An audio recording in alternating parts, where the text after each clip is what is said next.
Hey guys, Gregory here. Today I have a really fun song for you. It's I Can't Get No Satisfaction by the Rolling Stones. The song has just two parts, 4 chords, but I want to give you a few strumming patterns, and the reason why is because I want to try to mimic as much as possible the energy in the song. And the song just becomes a lot more fun if we can really try to, flow with the different dynamics in the song. So let's take a look at it. Alright, so let's start with the chords. There are just 4 of them. It starts with an E major. So that's the open 6th string, middle finger on the 2nd fret 5th string, 3rd finger on the 2nd fret 4th string, 1st finger on the 1st fret 3rd string, and we strum all 6 for our E major. The second chord we're going to find is what we call a D suspended 2. It's basically a D major with the open 1st string. So it looks like this. We have the 1st finger on the 2nd fret 3rd string, 3rd finger on the 3rd fret 2nd string, and that's it. We have the open 1st string. And in this chord, we could strum 4 strings, the 4th to the 1st, but it actually sounds quite nice if we include the 5th string, the open A string. Right? We can use that, or we can just aim for 4 strings. Either is fine. The next chord we're going to find is an A major. We have the open 5th string, 1st finger on the 2nd fret 4th string, middle finger 2nd fret 3rd string, 3rd finger 2nd fret 2nd string, and we can strum 5 strings for our A major. And the last chord is a B7. I'll give you 2 ways to play it. We can use the middle finger on the 2nd fret 5th string, 1st finger on the 1st fret 4th string, and the 3rd finger on the 2nd fret 3rd string, and that's it. We can strum 5 strings for our B7. Well, this is not exactly a B7, but we'll just count it as a B7. Or we can play the actual B7, which is this same shape, but we just add the pinky on the 2nd fret 1st string. Right? This one, in my opinion, sounds a little too bright. So I think I prefer the sound of the first B7, the one with the open 1st string instead. Right? You can decide between the two. Let's talk about the strumming patterns now. So we're starting with the main riff. Now the main riff of the song happens over 2 chords, the E major and D suspended 2. And it sounds like this. Play it again.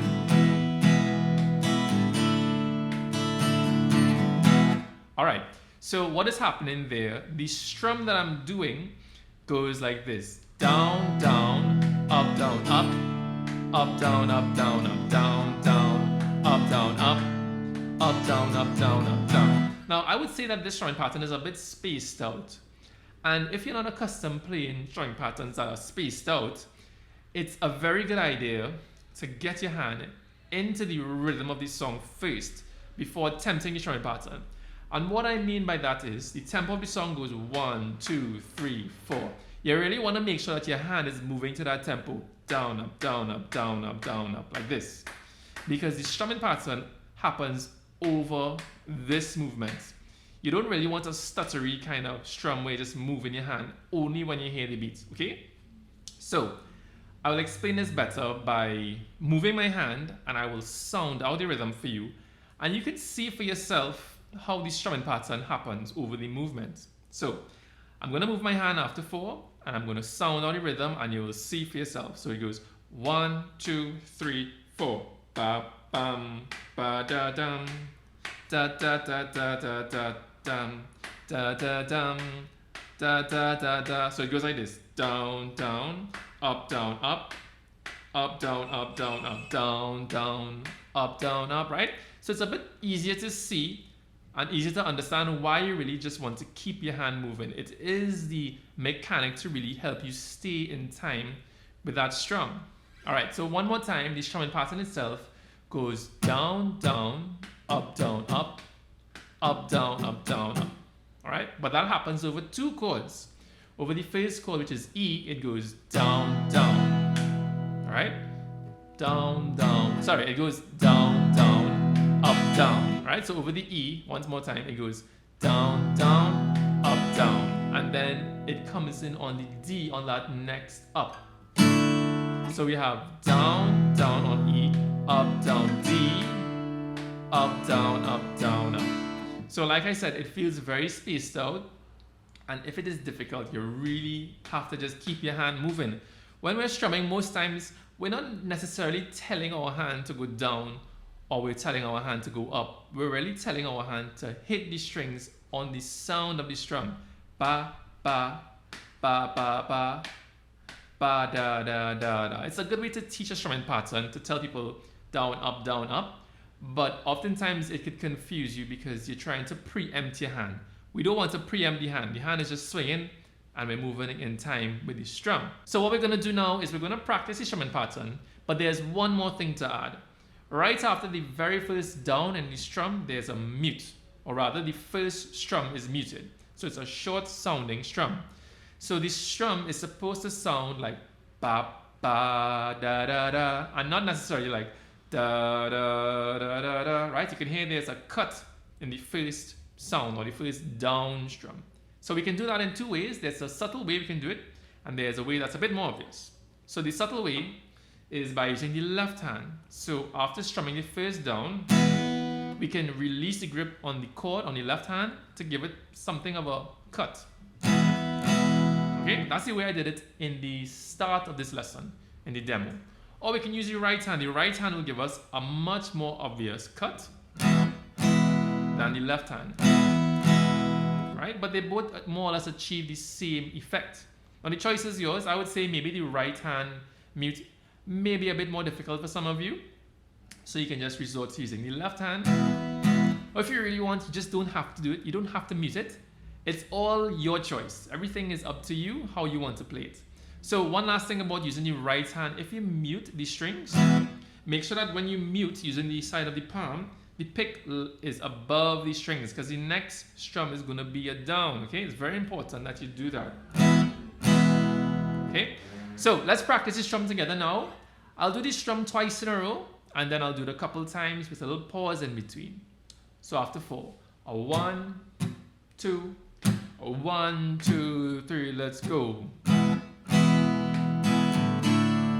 Again.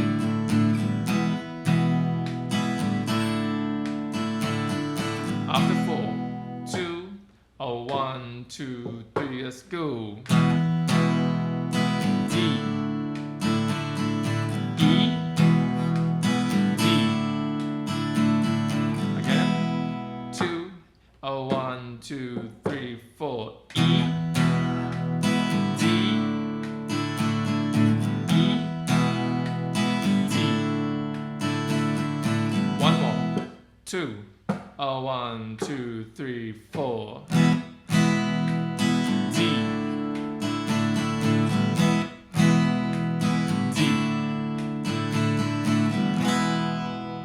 So that strum that we talked about happens on the higher energy parts of the song. I guess you might call that the verses. Kind of at the end of the chorus into the verse.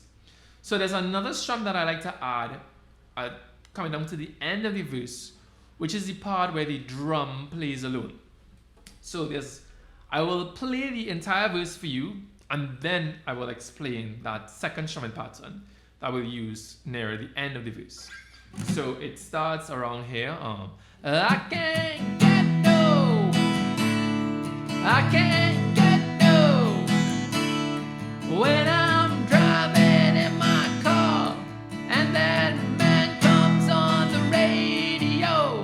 He's telling me more and more about some useless information, supposed to fire my imagination.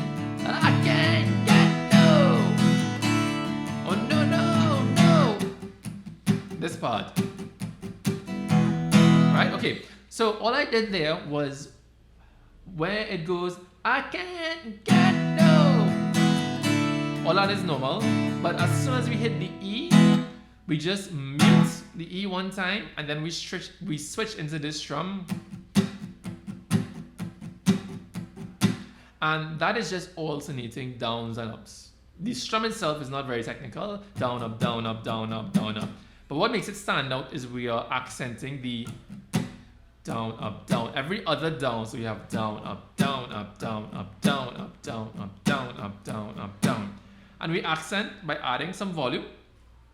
That's about it. And maybe strumming the entire more of the string. So we have down, up, down, up, down, up, down, up, down, up, down, up, down, up, down, up. So I'll play that line again a little slowly where it goes, I can't get no. And you'll see what I do. So 1, 2. I can't get no. Oh no, no, no. Down, up, down, up, down, up, down, up, down. And it goes back into the riff. Alright? And also, of course, what we're doing is we're muting these strings. I forgot to mention that. So we just very lightly put the fingers over these strings.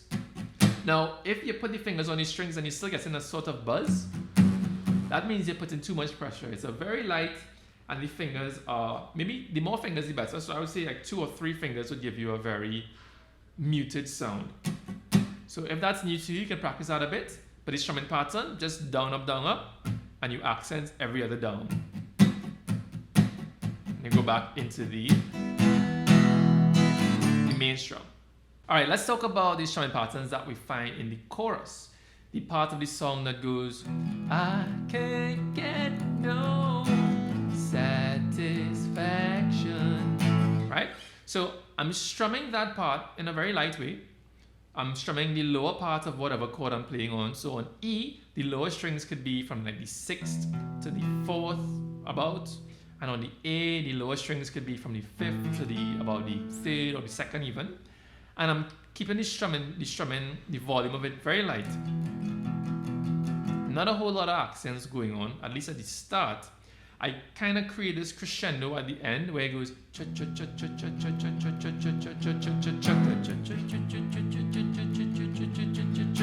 right? So there's a kind of accent on the last down up, right? And that really creates a little push to start over the strum. So it sounds like this. Without the singing, it goes like this. 1, 2, 3, 4.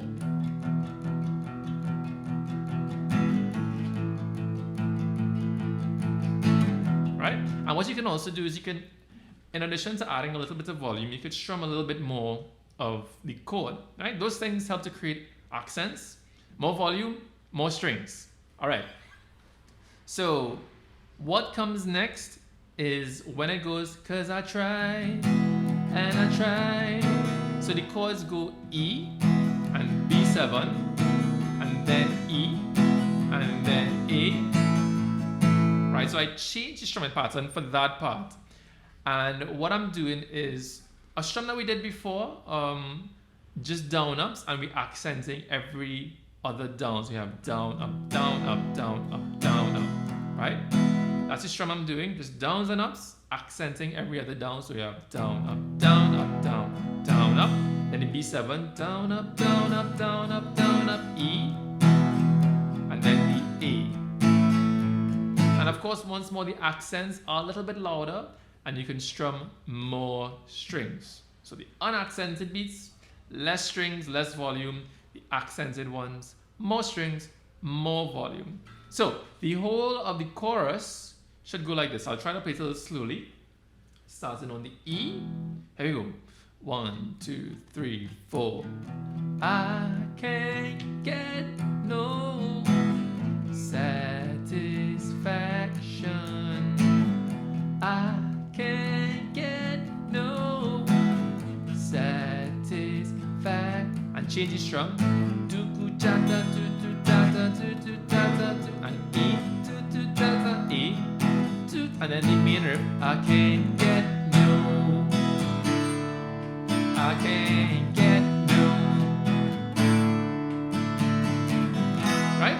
So the strum for the chorus is not technically hard in terms of the downs and ups. It's just that we're trying to get the accents in certain places. And that might be a challenge. So all it takes is a little bit of practice. Use the chord diagrams that I have on the screen to get a better idea as to where those accents are. So I realized that there are 4 strumming patterns I'm giving you in this song, technically, and that might be a lot for some of you, but like I mentioned in the start, these things really help to make the song sound more interesting and more fun to play. Now, to be able to pull off these things, it really comes down to attention to the accents. A lot of it is attention to the accents and how you play those accents. So I am coming out with a course that talks about all of these things. It should be out maybe maximum a month. It's mostly done at this point, but it requires some polishing.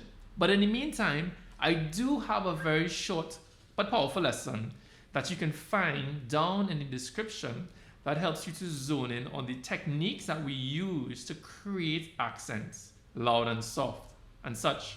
So what you can do is go down in the description. There's a link that you can follow there. You submit your email and you'll get that lesson in your inbox. So that's it, guys. I hope you enjoyed the lesson. Be sure to go back to the start of the video where I do a demo playthrough. It will really help you to put all of these ideas together. And of course, if you did enjoy the lesson, please like, share, and subscribe. It'll help me out a lot. And until next time, goodbye.